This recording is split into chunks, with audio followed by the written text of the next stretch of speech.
अदालतों के जज भी उसके साथ मिल गए। उन्होंने अदालत भी खत्म कर दी और मुशर्रफ को बरी कर दिया कि कोई ऐसी कोई नहीं है। जनाब स्पीकर, ये क्या ये मुल्क में इस्तेहकाम लाने की निशानी है? ये सियासी इस्तेहकाम आ रहा है। और वो जज साहबान जो हैं, वो आपका जो आइन है जिसकी आप इस हाउस में 2/3 मेजॉरिटी जो है वो सिर्फ तरमीम कर सकती है, वो आर्टिकल 63 में खुद ही तरमीम कर देते हैं। पिछले 1 साल के उनके फैसले निकाल लें। इस मुल्क में जितना अनरेस्ट अदालतों के जजों ने पैदा किया है, इसके बाद क्या कोई गुंजाइश है? मैं नहीं इस बात का जिक्र करता कि कौन कितनी मराहत लेता है, कौन क्या करता है। मैं तो इस मुल्क की बदकिस्मती पे रोना रो रहा हूं, क्योंकि मैं इस हाउस का 6 मरतबा मेंबर बना हूं। मुझे तो उस दिन भी सख्त रोना आया था जिस दिन मशरकी पाकिस्तान अलहदा हुआ था, और उस दिन भी मैं बहुत शिद्दत से परेशान था जिस दिन मेरे लाहौर शहर में कोर कमांडर के घर पे हमला हुआ था।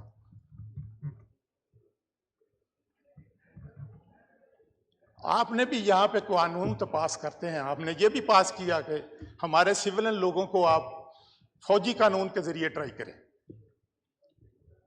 आपने कभी सुना कि उस कोर कमांडर हाउस में जिसने आग लगने से रेजिस्ट ही नहीं किया, उसका नाम क्या है? 22,000 सिपाही हैं उसके पास। जब तक ये बिला इम्तियाज आप लोगों के साथ सलूक नहीं करेंगे, मुल्क में इस्तेहकाम नहीं आ सकता। ये बड़ी ज्यादती है कि परवेज मुशर्रफ 2 मरतबा आइन भी तोड़े, जज के कहने का हुक्म भी ना माने, और फिर मेडिकल वार्ड में लेटा भी रहे, और फिर उसके बाद खुद बहुत बरी भी हो जाए। जनाब, ये निशानियां हैं। आज इस मुल्क की अंदर महंगाई है, बेरोजगारी है। आप और मैं इलेक्शन लड़के आते हैं, लोगों के पास जाएं, लोग कितनी मुसीबत में है।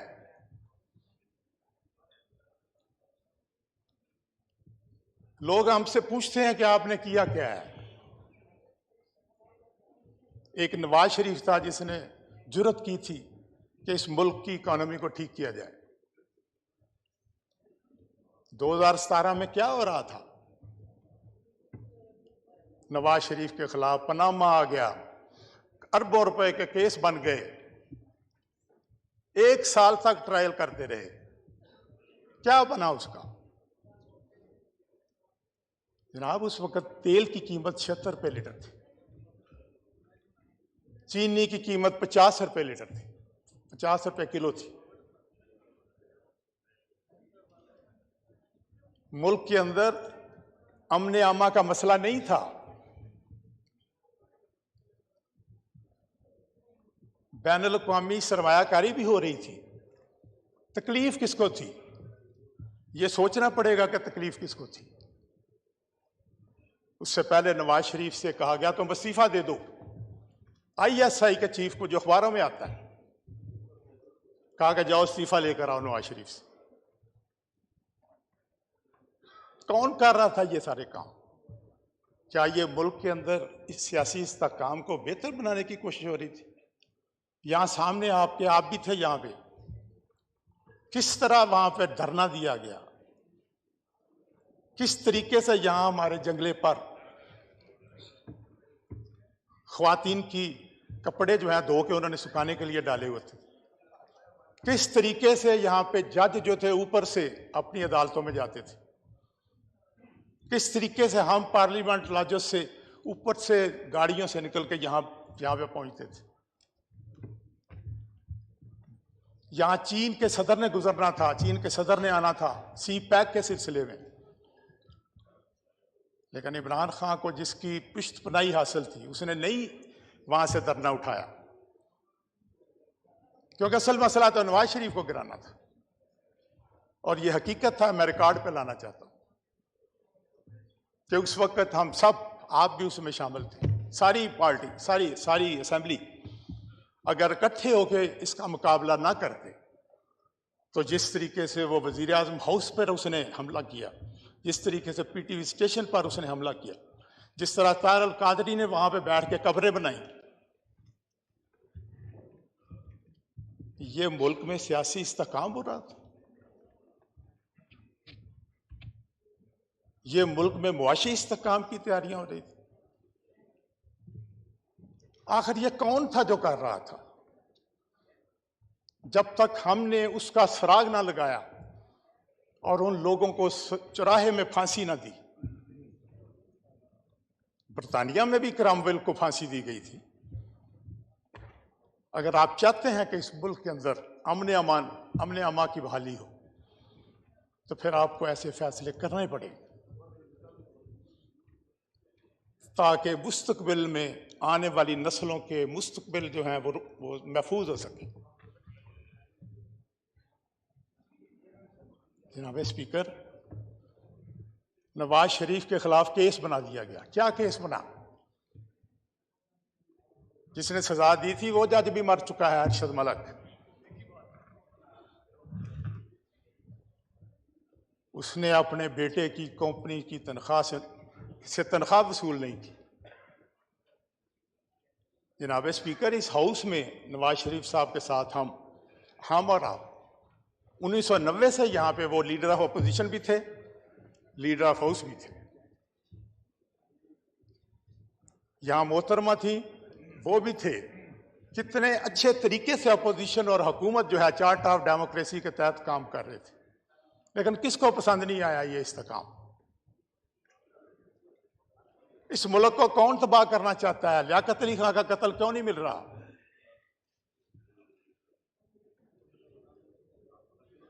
क्यों जिस तरीके से अयूब खान ने आके आइन मनसूख किया, उसने नया आइन बनाया 1962 में, जब वो गया तो वो जाते हुए उसको भी मनसूख कर गया। आइन के मुताबिक उसे हुकूमत देकर जानी थी स्पीकर असेंबली को, लेकिन उसने याहिया खान को हुकूमत सुपुर्द कर दी। जनाब स्पीकर, ये 1947 से लेकर ये सारे ड्रामे आपके सामने हुए हैं।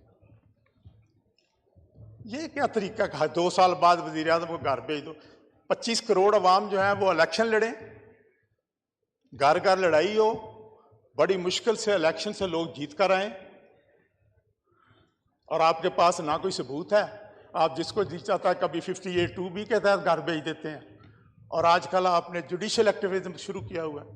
यूसुफ रज़ा गिलानी को आपने घर भेज दिया। आप सब वहां पे मौजूद थे, मैं भी वहां पे मौजूद था अदालत। पता ही नहीं चला कि हुआ क्या यूसुफ रज़ा गिलानी के साथ। हम सब बाहर निकले, पता चला जी यूसुफ रज़ा गिलानी डिस्क्वालीफाई हो गया। अब नई टेक्नोलॉजी आ गई है, अपनी मर्जी के बेंच बनाते हैं और उन बेंचों से अपनी मर्जी के फैसले लेते हैं। लोगों को इश्ताल दिलाया जा रहा है कि निकलो बाहर और हमारे खिलाफ आओ। ये लोग जो बैठे हुए हैं ये अदारों की बालादस्ती पे यकीन रखते हैं। ये समझते हैं कि अदारे होंगे तो ये मुल्क रहेगा। जो अदारों की बालादस्ती पे यकीन नहीं रखते थे, जिन लोगों ने उनकी परवरिश की, जो कह रहे थे कि ये मुल्क जो है ये दिवालिया हो जाएगा, जनाब स्पीकर, बड़े दुख की बात है जो कुछ इस मुल्क के साथ किया गया। इसके बावजूद ये मुल्क जो है अल्लाह ताला के फजल से और यहाँ पे मुहिब वतन लोगों की दुआओं से ये मुल्क कायम है और ये मुल्क कायम रहेगा। लेकिन मैं इस इशू को और आपके सामने इसको हाईलाइट करना चाहता हूं।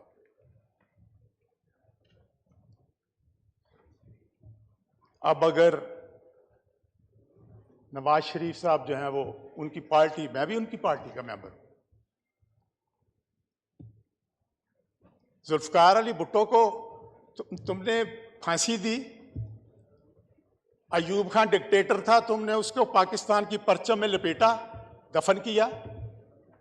या खान गद्दार था, उसने तुमने उसको पाकिस्तान के परचम में दफन किया। और जुल्फकार अली भुट्टो की बेटी को भी और उसकी बीवी को भी तुमने उसकी शक्ल ना देखने दी और उसको पाकिस्तान के परचम में तो दफन नहीं किया। क्या चाहते हैं आप इस मुल्क के साथ? क्यों ऐसे करते हो?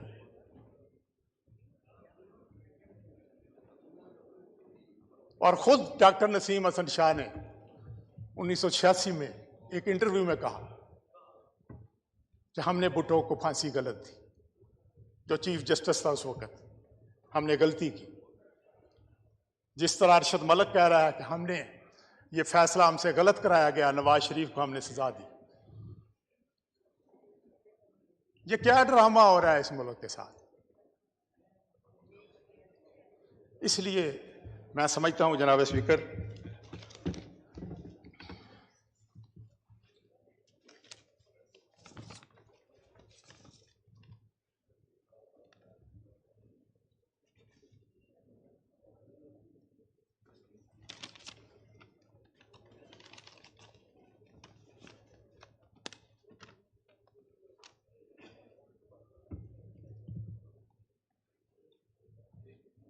जनाब स्पीकर, इन तमाम जो मैंने वाकयात बयान किए,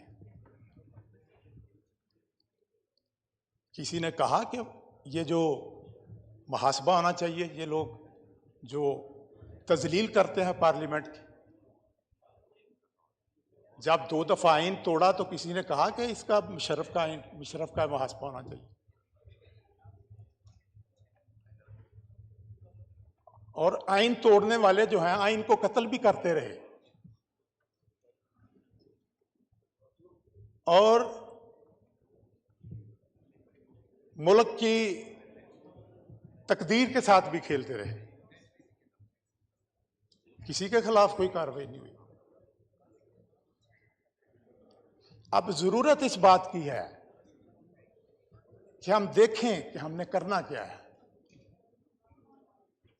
ये तो कहते हैं कि मजबूत मईशत उस वक्त तक नहीं हो सकती जब तक मुल्क में सियासी इस्तेकाम ना हो। और ये सियासी इस्तेकाम कौन लाएगा? हम लाएंगे, पाकिस्तान के लोग लाएंगे जो इस्लाम जो यहाँ पे पाकिस्तान की बालादस्ती पे, स्टेट की बालादस्ती पे यकीन रखते हैं।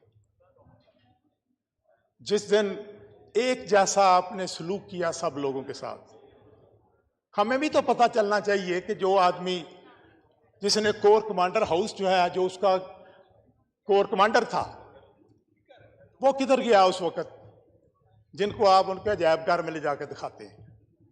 कौन को बताएं तो सही। उसके पास मैंने सुना 22,000 फौजी हैं लाहौर में। तो फिर आप हमें कहते हैं कि आप भी, जो भी आपके पास फौरन खड़े हो जाएं, स्टैंड अप स्टैंड अप। बिल्कुल जनाब, हम ताबेदार हैं और हमारा तो ईमान है जिस मुल्क की फौज जो है वो मुतनाज़ हो जाती है, वो मुल्क नहीं रहता। ये मुल्क फौज हमारी ही आई है। लेकिन ये वाकया कोई छोटा वाकया नहीं है।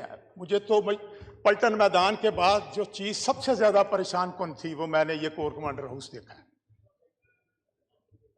GHQ के घर को आग लग रही है, मियांवाली में जहाजों को आग लग रही है, कराची में ISI के।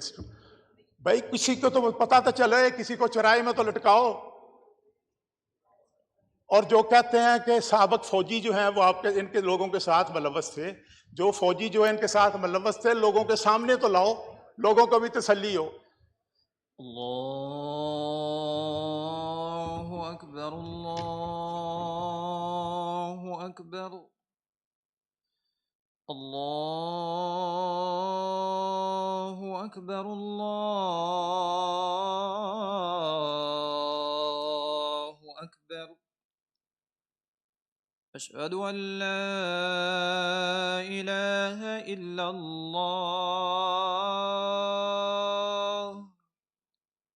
अशहदु अन ला इलाहा इल्लल्लाह,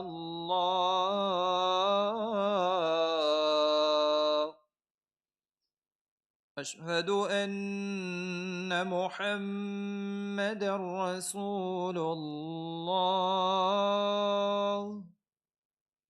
अशहदु अन्न मुहम्मदर रसूलुल्लाह।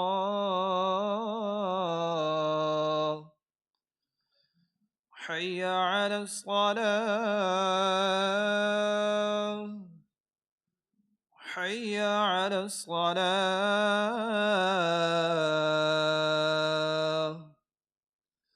हय्य अलल फलाह,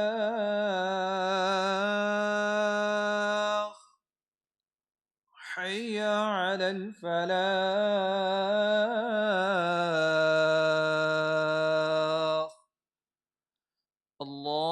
अल्लाहु अकबर, अल्लाहु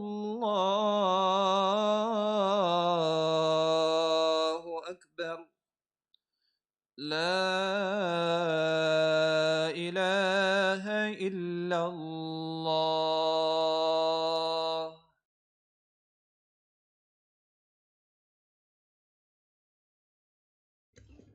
जनाब चौधरी बर्जीस ताहिर साहब। शुक्रिया जनाब स्पीकर। गुजारिश ये है, अब मैं थोड़ी सी मईशत की भी बात कर लूँ। कहते हैं जी मईशत बड़ी ख़राब है। ज़रा देखें तो सही कि जिस मईशत को हम ख़राब कह रहे हैं, क्या वो इस वजह से तो नहीं है कि हम लोगों के ऐबों पर पर्दा डाल रहे हैं। जनाब स्पीकर, मैं एक दो ये ऐसी चीज़ें हैं जो मैं आपके नोटिस में खुसूसी तौर पे लाना चाहता हूँ। फिनांस की स्टैंडिंग कमेटी में मैंने ये सवाल उठाया कि वो कौन लोग हैं जो डॉलर की महंगाई के जिम्मेदार हैं। मिनिस्टर साहबा भी तशरीफ रखती थी, तमाम मेंबरान थे, ये कैम खानी साहब भी बैठे हुए हैं, सारे मेंबरान थे, स्टेट बैंक के गवर्नर भी बैठे हुए थे, सेक्रेटरी फिनांस भी थे। 1 घंटे की डिस्कशन के बाद गवर्नर स्टेट बैंक ने बताया कि 8 बैंक हैं जिन्होंने पाकिस्तानी रुपए की तजलील में नुमाया किरदार अदा किया। उन्होंने उन 8 बैंकों के नाम भी लिखाए। जनाब स्पीकर, 6 माह चले, 4 माह हो गए। हम कोशिश कर रहे हैं, सब इनसे पूछते हैं कि जनाब आपने उनके खिलाफ क्या कार्रवाई की है, नहीं बताते। हम बार बार पूछते हैं कि जिन्होंने हमारे मुल्क के रुपए को जलीलो ख्वार किया और बैंकों ने करोड़ों अरबों रुपया कमाया, और उनके नाम भी आपने बताए, वो आप ही की सरपरस्ती में काम कर रहे हैं। कौम को तो बताएं उनका नाम क्या है और आपने उनके खिलाफ कार्रवाई क्या की है। अच्छा, गरीब आदमी तो साइकिल चोरी कर ले या 751 उसके खिलाफ हो तो उसको जेल में भेज दो। हर वक्त यही कहो कि जी MNA और वजीर करप्ट। ये बैंक जिन्होंने इस मुल्क की इकोनॉमी का बेड़ा गर्क किया, उनके खिलाफ किसने कार्रवाई की? क्या ये एक ही तबके के हैं? इनकी कोई क्लास नहीं, इनकी कोई पार्टी नहीं है। एक तो मैं आपकी वसातत से चाहता ये हूं कि आप मेहरबानी करें, मेरे इस सवाल का जवाब इनसे लेकर दें कि इन बैंकों के खिलाफ इन्होंने क्या कार्रवाई की है। 200 रुपए का डॉलर 280 रुपए में ये बेचते रहे, कारोबार करते रहे, एलसी खोलते रहे। है कोई माइकल लाल जो इनके खिलाफ कार्रवाई करे? बात कर रहे हैं, मैंने पहले सियासत की बात की है, इस्तेहकाम की बात की, अब मैं मईशत की बात करता हूं। दूसरा एक बहुत बड़ा वाकया है जनाब स्पीकर, जो मैं आपकी तवज्जो का खासतगार हूं। अखबारात में आया कि 2020 में 3 अरब डॉलर सिफर शरह सूद पर 600 लोगों में तकसीम किए गए। मैंने अपनी स्टैंडिंग कमेटी में यह सवाल उठाया। मैंने इनसे पूछा, मिनिस्टर साहब भी तशरीफ रखते थे, कि मुझे वो नाम बताएं 600 लोग जो हैं। ये पाकिस्तान का जो 800-900 अरब रुपया बनता है, हम तो 1 अरब के IMF से 1 अरब लेने के लिए उनके पीछे पीछे आप भागते हैं। तो ये 3 अरब डॉलर कौन लोग हैं जो खा गए हैं पाकिस्तान के 600 लोग? और जिस दिन इनको आपने कर्जा दिया उस दिन डॉलर का रेट था 162 रुपए। इन्होंने उसमें जितनी कमाई की है, ये कौन सा तबका है जो पाकिस्तान के अंदर रहकर पाकिस्तान को लूट रहा है? बाज की तो मशीनरी जो है अभी भी 1 अरब रुपया उन्होंने लिया और मशीनरी उनकी एयरपोर्ट सीपोर्ट पर पड़ी हुई है। जनाब स्पीकर, अखबारों में आता है, टीवी में आता है। मेरी इस बात को यहां पे ख्वाजा आसफ ने खड़े होकर सपोर्ट भी किया। पब्लिक अकाउंट्स कमेटी में भी मैंने ये इशू रेज किया कि मेरा ये मुल्क है, बताएं मुझे 300-600 लोग कौन हैं जो जीरो शरह पर इस मुल्क का पैसा लूट कर आराम से बैठे हुए हैं। जनाब स्पीकर, चाहे वो किसी मकतबा फिक्र से हो, ये ईवान अपना हक रखता है कि हमें बताया जाए कि वो 600 लोग कौन हैं। क्या इस मुल्क के अंदर 2 किस्म के कानून हैं? एक गरीब के लिए कानून है, एक अमीर के लिए कानून है। ऐसा नहीं होना चाहिए। और अगर ऐसा होगा तो फिर जनाब स्पीकर, मैं इस पे बारे में कोई इस वक्त बात नहीं कह सकता। लेकिन अगर ये लोगों के नाम ना बताए गए, 600 लोगों के, अगर इस ईवान के अंदर नाम ना आए, हमारी अगले महीने हमारी हुकूमत खत्म हो जाएगी, ये दौर चला जाएगा। अगर बैंकों के खिलाफ कार्रवाई, आप यहां पे बैठे हैं, आप वो शख्सियत हैं कि जब आप वजीर आजम से फारिग हुए तो आप गार्ड ऑफ ऑनर लेकर गाड़ी में बैठ कर घर चले गए। आपने शोर नहीं मचाया। आप अदारों की बालादस्ती पे यकीन रखते हैं। तो जनाब, ये दोनों सवाल मेरे जो हैं रेलेवेंट हैं, और अगर आप इसमें मुदाखलत नहीं करेंगे, मैंने अपनी वजीर साहब की मौजूदगी में भी ये सवाल किए हैं। अभी नूर आलम साहब आते हैं, उनकी मौजूदगी में भी मैंने PSC में बातें की हैं। पाकिस्तान का मुस्तकबिल इस सवाल के साथ वाबस्ता है कि 800 करोड़ रुपए 600 लोग ले गए जीरो शरह पर, जीरो शरह सूद। कोई इनके बाप की कमाई थी? गरीबों की कमाई, गरीबों के टैक्सों की कमाई। 2020 का वाकया, और 10 साल अभी कभी होंगे, 2030 तो होंगे। किसने दिए इनको पैसे? किसने दी इनको लिस्ट? इसलिए जनाब स्पीकर, मुझे आपकी खुसूसी तवज्जो की जरूरत है। मेरे इन दोनों सवालों के जवाब आने चाहिए। अब जनाब स्पीकर, बदकिस्मती की बात है हमारे हुकूमत, हमारे हुक्मरान कोशिश भी करते हैं किफ़ायत शारी की। कहते हैं जी कि जो गाड़ियां हैं जिनके पास, हम उनको 65,000 से लेकर 95, ये 2011 की बात है, हम उनको पैसे देते हैं वो गाड़ी इस्तेमाल ना करें।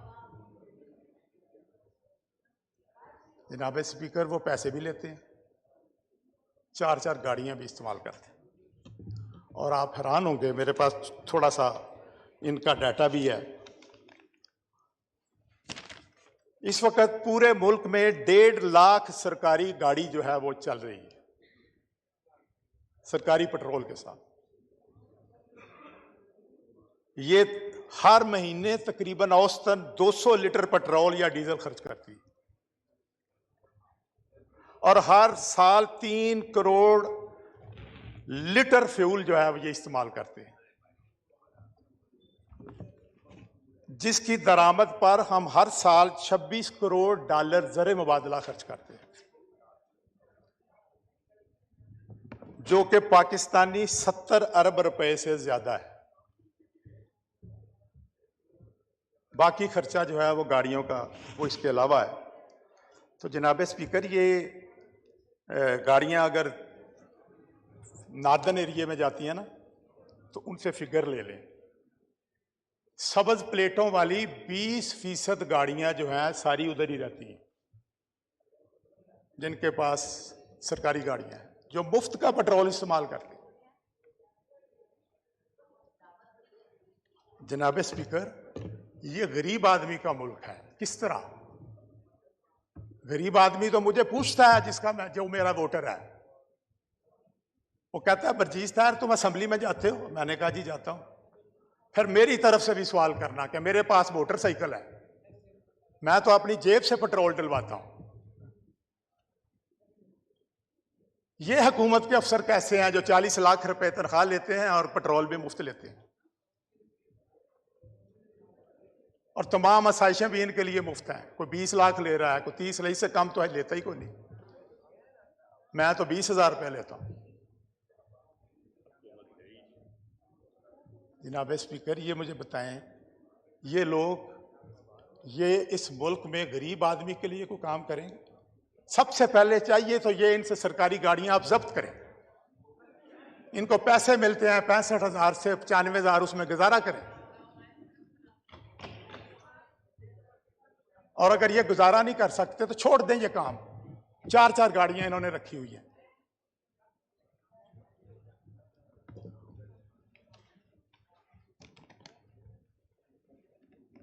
अगर मेरी तजवीज़ है कि इसमें अगर सिर्फ 10% गाड़ियां पूल के लिए आप रख लें, 10% गाड़ियां आप रखें अपनी ज़रूरत के लिए जनाब। बाकी एक तरफ कहते हैं जी हम गरीबों के साथ हैं, तो फिर गरीबों को रिलीफ तो देना पड़ेगा। ये वो अगर मोटरसाइकिल वाला जो है तेल खुद डलवाता है, ये क्यों नहीं डलवा सकते 20 लाख 30 लाख वाले? तो जनाब स्पीकर, मेरी ये आपसे गुजारिश है कि इस मेरी तजवीज़ को सामने रखें, और पेट्रोल जो लोग इस्तेमाल करते हैं, जिस तरीके से इन्होंने इस मुल्क को लूटा है, इनसे हमारी निजात दिलाएं। मुझे पता है आपको जल्दी भी है। मैं अब बात थोड़ी सी अपने हल्के की करूँगा, और उसके बाद मैं कोशिश करूँगा कि मैं बात को ख़त्म करूँ। जनाब स्पीकर, मैं आपका बड़ा ही ममनून हूँ कि आपने मेरी बड़ी तलख गुफ्तगू जो है बड़े मोहब्बत से प्यार से सुनी है। तो जनाब स्पीकर, मेरा हल्का जो है वो टेल पे है। यहाँ पे टेल पे कोई चीज़ पहुँचती नहीं है। मुझे मेरे बच्चों के लिए, मेरे बेटों के लिए, मुझे वहाँ पे यूनिवर्सिटी की ज़रूरत है। मेरा वहाँ पे गवर्नमेंट पॉलिटेक्निक कॉलेज है, उसको यूनिवर्सिटी बनाए, इंजीनियरिंग यूनिवर्सिटी बनाए उन्हें। पोस्ट ग्रेजुएट कॉलेज है, मुझे वो पंजाब यूनिवर्सिटी की कैंपस दे दें, मेरी बेटियों के लिए ज़रूरत है। शाहकोट में मेरी बेटियों को कॉलेज की, यूनिवर्सिटी की ज़रूरत है, दें हमें एहसास महरूमी ना हमें पैदा करने दें।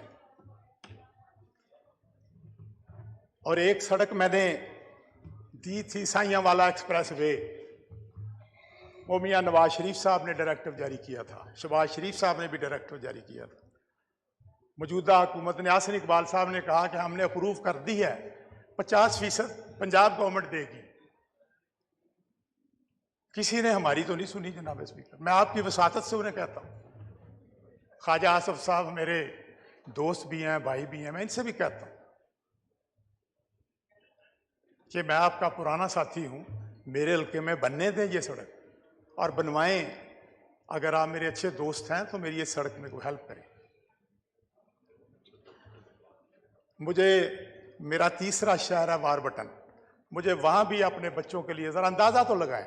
अभी मैंने मियाँ नवाज शरीफ से, मियाँ शहबाज शरीफ से वारबटन में कॉलेज लेकर दिया है। जनाब स्पीकर, आप सोच में पड़ जाएंगे, कॉलेज लेना भी कोई बड़ी बात है लड़कों के लिए। जनाब स्पीकर, पाकिस्तान बनने के बाद से लेकर आज तक वहां पर लड़कों का कॉलेज नहीं है। अभी कॉलेज बना है तो बहुत सारा तबके ऐसे हैं जो चाहते हैं यहां पे क्लासेस ना शुरू हों, और वो फर्स्ट ईयर की क्लासेस जो हैं उसमें रास्ते में रुकावट खड़ी कर रहे हैं। जनाब स्पीकर, मैं आपकी वसातत से अपनी हुकूमत से कहूँगा कि मेरे वारबटन में जिसको शहबाज शरीफ साहब ने कॉलेज दिया है, डिग्री कॉलेज दिया है, मेहरबानी करें और वहाँ पे शुरू होने दें क्लासेस। जो माफिया नहीं चाहता वहाँ पे क्लासेस शुरू हों। और आखिर में जनाब स्पीकर, मेरा लीडर नवाज शरीफ, मैं समझता हूँ इस फोरम में, इस हाउस के अंदर हमने उनके साथ 1990 से लेकर वक्त गुजारा है। ये ईवान मियाँ नवाज शरीफ की खिदमात को बतौर लीडर ऑफ अपोजिशन और बतौर वज़ीर आज़म यहाँ वो बैठते थे, उनको वो उनकी यादें आज भी हमारे दिल में वाबस्ता हैं। उन्होंने जितनी सख्तियाँ बर्दाश्त की हैं और बैरून मुल्क वो अपने आप को, ये कितना मुश्किल वक्त होता है जलावतन रहना, और पाकिस्तान की कोई जेल ऐसी नहीं जो उन्होंने नहीं देखी। Landhi jail, Adiala jail, Kot Lakhpat jail, Clifton jail, Karachi jail. तो जनाब स्पीकर, मैं आपकी वसातत से अपने लीडर को सलाम पेश करता हूँ और अपने इस शेर के साथ कि हो नवाज शरीफ के लिए, हो हल्का यारा में तो अब रेशम की तरह नरम, रज़्मे हक व बातल हो तो फौलाद है मोमन, जिससे जिगरे लाला में ठंडक हो वो शबनम, सहराओं के दिल जिससे वो दहल जाएं वो तूफान। बहुत बहुत शुक्रिया जनाब स्पीकर, बड़ी मेहरबानी। थैंक यू चौधरी साहब।